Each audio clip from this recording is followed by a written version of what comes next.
दोस्तों, आज हम आपको माह रमजान में एक गरीब रोजेदार के घर की कहानी बताने वाले हैं। असल पहचान को छुपाने के लिए इस कहानी में तमाम किरदारों के नाम बदल दिए गए हैं। दोस्तों, आज की ये वीडियो बहुत प्यारी है, आप इसे लाइक करके आखिर तक जरूर देखें। तो चलिए वीडियो को शुरू करते हैं। दोस्तों, ये कहानी नसीम भाई की है। वो कहते हैं कि मैं एक फैक्ट्री में काम करता था, लेकिन एक दिन मुझसे एक काम खराब हो गया, जिसकी वजह से मेरी फैक्ट्री के मालिक ने मुझे अपने दफ्तर में बुलाया और गुस्से से कहा, नसीम, मैं तुम्हें अपनी फैक्ट्री से निकाल रहा हूँ, क्योंकि तुमने आज जो काम किया है उससे मुझे बहुत ज्यादा नुकसान हुआ है, इसलिए तुम कल से काम पर मत आना। नसीम भाई कहते हैं, ये सुनकर मैं घबरा गया, क्योंकि मेरे छोटे छोटे बच्चे थे और मुझे काम की बहुत ज्यादा जरूरत थी। अगर ये नौकरी भी मेरे हाथ से चली जाती है तो मेरे घर में फाके होने लग जाएंगे। इसलिए मैंने फैक्ट्री के मालिक से अपनी गलती की माफी मांग ली और कहा, सेठ साहब, मुझे इस गलती के लिए माफ कर दें। मैं वादा करता हूँ दोबारा मैं ऐसी गलती कभी नहीं करूंगा। लेकिन उन्होंने मेरी कोई बात नहीं सुनी। उन पर तो जैसे मेरी किसी बात का असर ही नहीं हो रहा था। उन्होंने फौरन फैक्ट्री के मैनेजर को बुलाया और उससे कहा, नसीम का सारा हिसाब कर दो। मैनेजर मुझे अपने साथ लेकर बाहर आया। हालांकि मेरा दिल कर रहा था कि मैं वापस उनके पास जाऊं, उनके पैर पकड़कर माफी मांग लूं, मगर उनके कमरे का दरवाजा तब तक बंद हो चुका था। उस दिन मैनेजर ने मेरा हिसाब किया और मुझे मेरी आधी तनख्वाह पकड़ा दी। मैं फैक्ट्री से निकला तो बहुत ज्यादा परेशान हो गया, क्योंकि अब मेरे पास कोई और काम नहीं था। मैं घर आया तो चारपाई पर चुपचाप लेट गया। मेरी बीवी ने जब ये देखा तो मेरे पास दौड़ी हुई आई और कहने लगी, क्या हुआ, आज फैक्ट्री से इतनी जल्दी आ गए, सब खैर तो है ना? ये सुनकर मैं उठ बैठा और फिर सारी बातें उसे बता दी। मेरी बात सुनकर मेरी बीवी परेशान हो गई और कहने लगी, अब क्या होगा, घर का गुजारा कैसे चलेगा? बीवी ने भी वही पूछ लिया जिसको सोच सोच कर मैं परेशान हो रहा था। वैसे तो इस मसले का कोई हल नहीं था, लेकिन फिर भी मैंने सोच लिया कि कल फिर से फैक्ट्री पर जाऊंगा, क्योंकि फैक्ट्री के मालिक का ड्राइवर मेरा दोस्त था। मैंने सोचा कि मैं उससे बात करूंगा कि वो सेठ साहब से मेरी सिफारिश कर दे, ताकि वो दोबारा मुझे काम पर रख लें। मैंने अपनी बीवी को तसल्ली दी और कहा, तुम फिक्र मत करो, सब ठीक हो जाएगा। अगली सुबह मैंने फैक्ट्री का एक चक्कर लगाया, लेकिन मैनेजर ने मुझे अंदर न जाने दिया और कहा कि अगर सेठ साहब ने तुम्हें यहाँ देख लिया तो बहुत नाराज होंगे, इसलिए तुम यहाँ से चले जाओ। ऐसा ना हो कि तुम्हारी वजह से मेरी भी नौकरी चली जाए। ये सुनकर मैं फैक्ट्री के बाहर ही बैठ गया और सेठ साहब की गाड़ी का इंतजार करने लगा। कुछ देर के बाद गाड़ी आई। सेठ साहब फैक्ट्री के अंदर चले गए, जबकि ड्राइवर गाड़ी में बैठा रहा। ये देखकर मैं जल्दी से उसके पास गया और कहा, तुम मेरे लिए सेठ साहब से बात करो ताकि वो मुझे दोबारा काम पर रख लें। ड्राइवर से मेरी बहुत अच्छी दोस्ती थी, इसलिए उसने कहा, मैं कोई मुनासिब मौका देखकर सेठ साहब से बात करता हूँ। ये सुनकर मैं मुतमईन हो गया। अगले दिन मैं दोबारा फैक्ट्री पर गया तो ड्राइवर मुझे बाहर ही मिल गया, लेकिन उसने मुझे जो बात बताई उसे सुनकर मेरे होश उड़ गए, क्योंकि सेठ साहब ने उसकी बात को रद्द कर दिया था, यानी मुझे नौकरी पर रखने से मना कर दिया था। मेरे ड्राइवर दोस्त ने मुझे यूं परेशान देखा तो कहने लगा, मेरे यार, तो फिक्र ना कर, मैं तुम्हारे लिए किसी और फैक्ट्री में जगह तलाश करता हूँ। लेकिन दोस्त की तसल्ली भी मेरी परेशानी कम न कर सकी। लिहाजा यहाँ से मायूस होने के बाद मैं सीधा वापस अपने घर आया और सोचने लगा, अब मुझे कौन सा काम करना चाहिए। बीवी से बात की तो वो कहने लगी, कुछ दिन ठहर जाओ, हो सकता है कि तुम्हारा दोस्त कोई और काम तलाश कर लाए। मगर मुझे ऐसा नहीं लग रहा था। मैं ये जानता था वो भी मेरी तरह एक गरीब बंदा है, उसकी सिफारिश भला कहाँ चलनी है। इसलिए मैं अगले दिन घर से बाहर निकल आया और एक जगह दिहाड़ी करने लगा। ये 2 मंजिला इमारत थी, जहां पर बहुत से मिस्त्री और मजदूर काम कर रहे थे।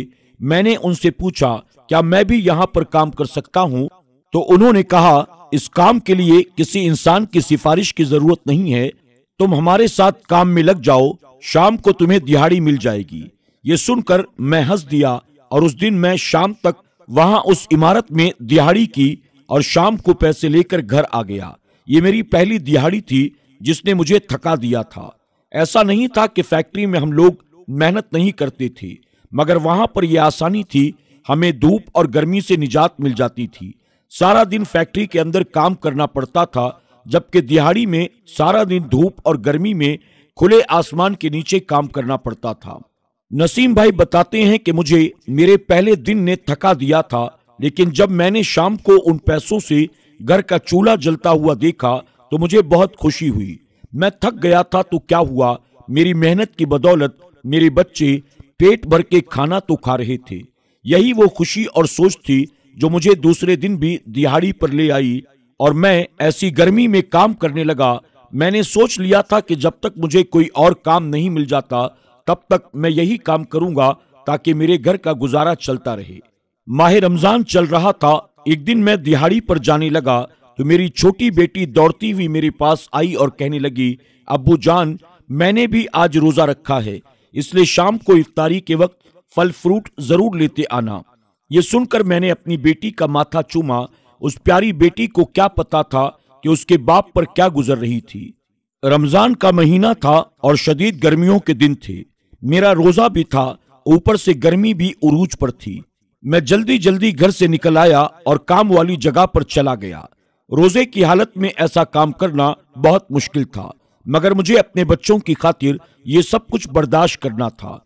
सारा दिन धूप और गर्मी में काम करने की वजह से मैं काफी थक चुका था और मेरा दिल चाह रहा था मैं जल्दी से घर जाऊं और आराम से लेट जाऊं। लेकिन मुझे अपनी बेटी की बात याद आ गई। अब्बू, आज मैंने भी रोजा रखा है, इसलिए शाम को इफ्तारी के वक्त फल फ्रूट जरूर लेते आना।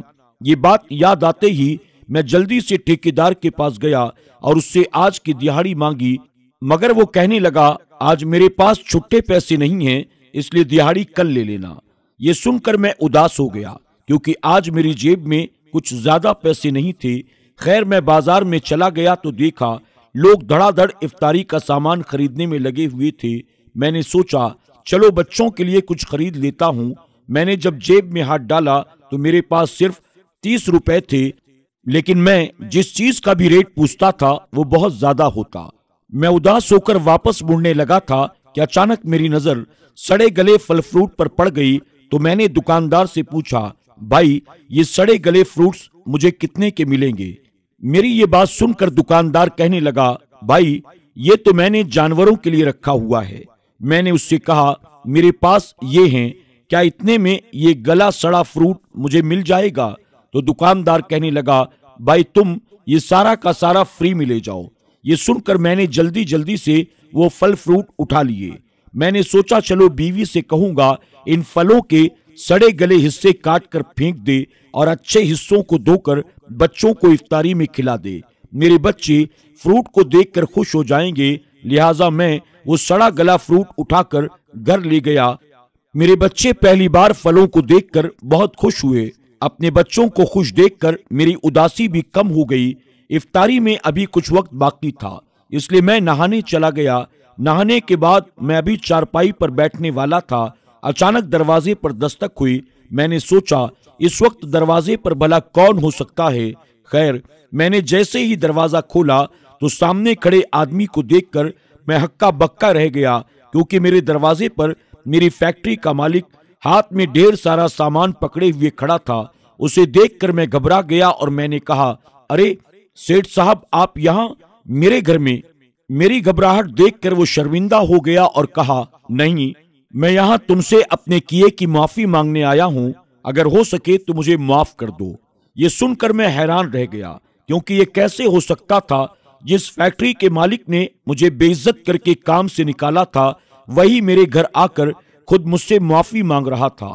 फैक्ट्री के मालिक ने मेरी हैरानी देखी तो कहने लगा, क्या मैं तुम्हारे घर के अंदर आ सकता हूँ? ये सुनकर मैं सेठ साहब को घर के अंदर ले गया। मेरे बीवी बच्चे इतना सारा खाने का सामान देखकर खुश हो गए। सेठ साहब ने मेरे बच्चों के हाथ से गला सड़ा फ्रूट लेकर अलग कर दिया और ताजा फ्रूट उनके हाथ में पकड़ा दिया और बाकी का सामान मेरी बीवी के हवाले कर दिया। बीवी सामान लेकर बावर्ची खाने के अंदर चली गई तो सेठ साहब मेरे पास बैठ गए और कहने लगे, मैं जानता हूँ तुम मेरे यहाँ आने पर हैरान हो रहे हो, इसलिए मैं तुम्हें सब कुछ सच सच बता देता हूँ। ये कहकर सेठ साहब कहने लगे, दरअसल अभी कुछ देर पहले जब तुम बाजार में वो सड़ा गला फ्रूट अपने बच्चों के लिए ले रहे थे तो मैं भी अपनी गाड़ी में अपने बच्चों के साथ बैठा हुआ था। मेरे बेटे ने तुम्हें ये सड़ा गला फ्रूट ले जाते हुए देखा तो ड्राइवर से पूछा, अंकल ये आदमी सड़ा गला फ्रूट क्यों लेकर जा रहा है? मेरे बेटे का ये सवाल सुनकर ड्राइवर ने उसे बताया, ये आदमी क्योंकि गरीब है इसलिए इसके पास ताजा फ्रूट खरीदने के लिए पैसे नहीं है, इसलिए ये बेचारा खराब फ्रूट अपने बच्चों के लिए लेकर जा रहा है। ये सुनकर मेरे बेटे को बहुत हैरानी हुई। मैं उस वक्त मोबाइल पर किसी से बात कर रहा था इसलिए मैंने ये सब नहीं देखा, मगर मेरा बेटा ड्राइवर की बात सुनकर मेरे पास वाली सीट पर आकर बैठ गया और कहने लगा, पापा डॉक्टर कहते हैं सड़ी गली चीजें खाने से आदमी बीमार हो जाता है। देखो ना पापा, वो आदमी अपने बच्चों के लिए खराब फ्रूट लेकर जा रहा है। ये सुनकर मैंने अपने बेटे से कहा, तो बेटा मैं क्या करूं? मेरी बात सुनकर बेटा कहने लगा, पापा आपके पास तो पैसे हैं ना, आपको उस आदमी की मदद करनी चाहिए। ये सुनकर मैंने अपने बेटे से कहा, बेटा इस मुल्क में बहुत सारे गरीब रहते हैं, मैं भला किस किस की मदद करूंगा? ये सुनकर मेरा बेटा कहने लगा, पापा कम से कम हमें इस गरीब आदमी की तो जरूर मदद करनी चाहिए। अगर आपने आज इसकी मदद नहीं की तो मैं आज खाना नहीं खाऊंगा। ये सुनकर मैंने ड्राइवर से कहा, यह आदमी कौन था? मेरी बात सुनकर वो कहने लगा, सेठ साहब ये नसीम था जिसे आपने अपनी फैक्ट्री से निकाल दिया था। यह सुनकर मेरा बेटा मुझसे और ज्यादा नाराज हो गया और कहने लगा, आपने इनको छोटी सी गलती की वजह से काम से निकाल दिया था, इसलिए अभी अपने बच्चों के लिए खराब फ्रूट लेकर जा रही हैं। पापा आपको ऐसा नहीं करना चाहिए था। बेटे की बातें सुनकर मुझे बहुत शर्मिंदगी हुई और मैंने अपने बेटे से कहा, ठीक है मैं इस गरीब आदमी को फिर से काम पर रख लेता हूँ। अब तो तुम खुश हो ना? ये सुनकर मेरा बेटा बहुत खुश हुआ, इसलिए मैंने उसे घर छोड़ा और ड्राइवर से कहकर तुम्हारे लिए खाने पीने का सामान खरीदा और फिर तुम्हारे घर पर आ गया ताकि तुमसे अपने किए की माफी मांग लूं। नसीम भाई कहते हैं कि सेठ साहब की ये बातें सुनकर मेरी आंखों में आंसू भर आए। मैंने उनसे कहा, आपको मुझसे माफी मांगने की कोई जरूरत नहीं है, बस आप मुझे फिर से फैक्ट्री में काम करने की इजाजत दे दें। ये सुनकर सेठ साहब कहने लगे, मैं भी तुमसे यही कहने आया हूं कि कल से तुम वापस काम पर आ सकते हो। हाँ मैंने तुम्हारी तनख्वाह भी बढ़ा दी है। ये सुनकर मैं बहुत खुश हुआ और बिलाखिर अल्लाह पाक ने मेरी दुआ को सुन लिया। सेठ साहब अपने घर चले गए थे जबकि मैं रोजा खोलने के लिए बावर्ची खाने में आ गया, जहां मेरे बच्चे इतने सारे खाने पीने की चीजों को देखकर बहुत खुश हो रहे थे। मेरी बेटी इतना सारा फ्रूट देखकर कहने लगी, अब्बू मैंने तो आपसे कुछ फ्रूट लाने के लिए कहा था, आपने तो सारा बाजार ही खरीद लिया। शुक्रिया अब्बू, आज मुझे बहुत भूख लगी थी और मैंने सुबह ही दुआ की थी कि आज मुझे इफ्तारी में बहुत कुछ खाने को मिल जाए। बेटी की ये बातें सुनकर मैं मुस्कुरा देता हूँ। मैं दिल ही दिल में सेठ साहब के बेटे को दुआएं देने लगता हूँ, जिसकी वजह से न सिर्फ हमें पेट भर के खाने को मिला था बल्कि दोबारा मुझे फैक्ट्री में नौकरी भी मिल गई थी और मैं अब अपनी जिंदगी फिर दोबारा हंसी खुशी के साथ गुजार सकता था। दोस्तों आज की वीडियो में बस इतना ही। उम्मीद करते हैं कि हमारी आज की कहानी आपको जरूर पसंद आई होगी। आज की कहानी के बारे में आपकी क्या राय है कमेंट बॉक्स में जाकर जरूर कमेंट करें। अगर ज्यादा कुछ न लिख सकें तो कम से कम एक मर्तबा सुभान अल्लाह जरूर लिख दें। और हाँ दोस्तों, माह रमजान में जहां अपने घर के सेहरी और इफ्तार का हम और आप इंतजाम करते हैं, वहीं अपने खानदान में, रिश्तेदारों में, पड़ोसियों में, अपनी आबादी में तलाश करें। अगर कोई जरूरतमंद है, गरीब है, परेशान हाल है, जिसके घर सेहरी और इफ्तार का इंतजाम नहीं, अपने तौर पर उनके घर भी सेहरी और इफ्तार का इंतजाम करने की कोशिश करें। आप बिला वजह किसी को परेशान न करें। अल्लाह ताला यकीनन आपकी नेकियों का अज्र आपको दुनिया और आखिरत दोनों जहां में अता फरमाएगा। और आपने अगर रोजेदार को रोजा इफ्तार कराया, यकीनन अल्लाह तबारक ताला आपको वो इनाम अता करेगा जिसका आप तसव्वुर भी नहीं कर सकते हैं। इंशाअल्लाह बहुत जल्द एक और नई वीडियो के साथ आपकी खिदमत में हाजिर होंगे। आज के लिए बस इतना ही। अगर आपने हमारी आज की वीडियो को लाइक नहीं किया तो अभी लाइक कर लें। अगर आप हमारे चैनल पर नए आए हैं, आपने इसे सब्सक्राइब नहीं किया तो अभी सब्सक्राइब कर लें और आइंदा आने वाले ऐसे ही वीडियोस की नोटिफिकेशन के लिए बेल आइकन को क्लिक करना न भूलें। अल्लाह हाफिज।